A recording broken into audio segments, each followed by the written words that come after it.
Sarah Palin. She's on Laura Ingram's program, and the issue of whether she should debate Al Gore about climate change comes up. You're kidding me, right?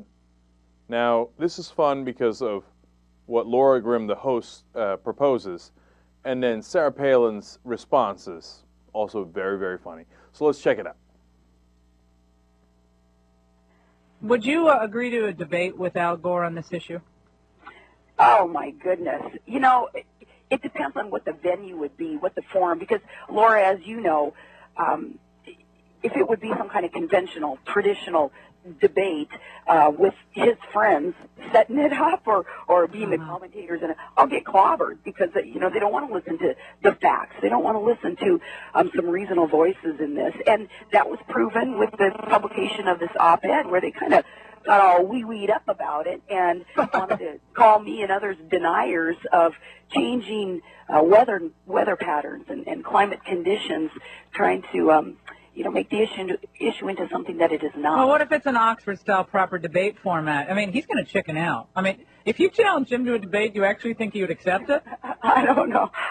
Oh, he wouldn't want to lower himself, I think, to my level to debate little Sarah Palin from Wasilla. Well, that last part you have to give her credit for. That's exactly right. I mean, Al Gore is going to get into a debate with Sarah Palin. I mean, what's the debate going to look like? He's going to come with charts and graphs. He's going to show you, look, here's how the climate has changed, and here are the numbers. And she's going to go, well, I'm not going to answer that question. And, I gave her a little Bush-like mannerism there. Remember during the vice presidential debate where she just told the debater, I'm not going to answer your questions? Then what are you doing here?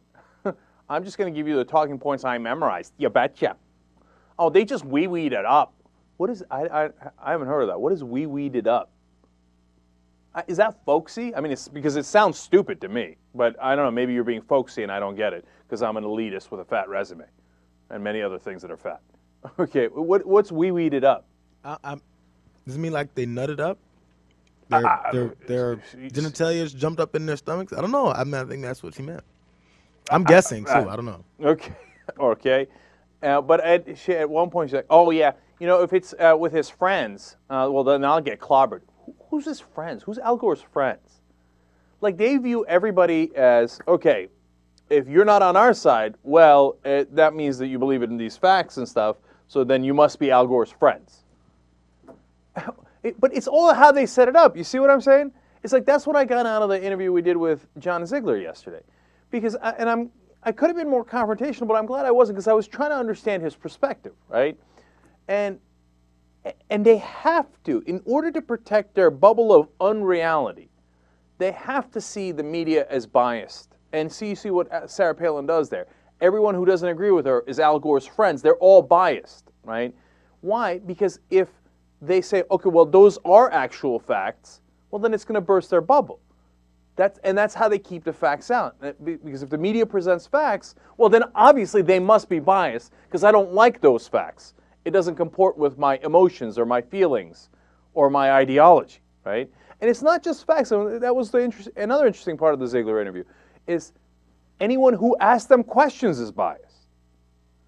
It's not just if you say, hey, look, here are the numbers, here's how climate change, you can see it happening over the last decade, last 40 years, et cetera, et cetera.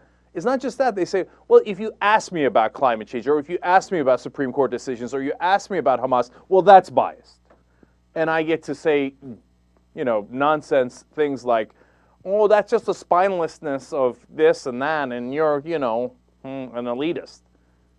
No, those things don't make any sense. And that's the only way they protect their bubble of unreality. And but she recognizes, of course, in any debate she would get clobbered. And then Laura Ingram, you can't be serious, right? He'd chicken out. She's so disingenuous because she knows Al Gore's not going to go debate this idiot, right, about climate change. Why is he going to waste his time with her, right? And he doesn't want to get into a thing of like, oh, we'll call it 50-50 when 98% of the world's scientists all agree. It's not a 50-50 issue. So she'll paint it as, oh, no, Al Gore couldn't stand up to Sarah Palin. But even that, Sarah Palin didn't want to bite on because she's like, oh, no, that debate, it would be Jeepers Creepers or whatever she'd call it these days. Okay. Oh, and I did she did a Washington Post op-ed. People tore it apart because, of course, none of the facts were true, right? So they point out, hey, this is why it's not true. Here are the results and studies and stuff. And she says, oh, you see that? They just called me a denier. But you are a global warming denier. Aren't you proud of that? I don't get it. All right. So the only thing is, it would be fun.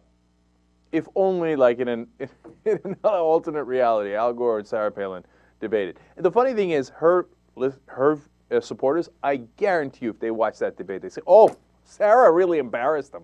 Oh, now apparently they have the same accent. Oh, she really wee-weed them up. Oh, you betcha, weepers creepers. But the rest of us would have a ball at the nonsense she was talking about.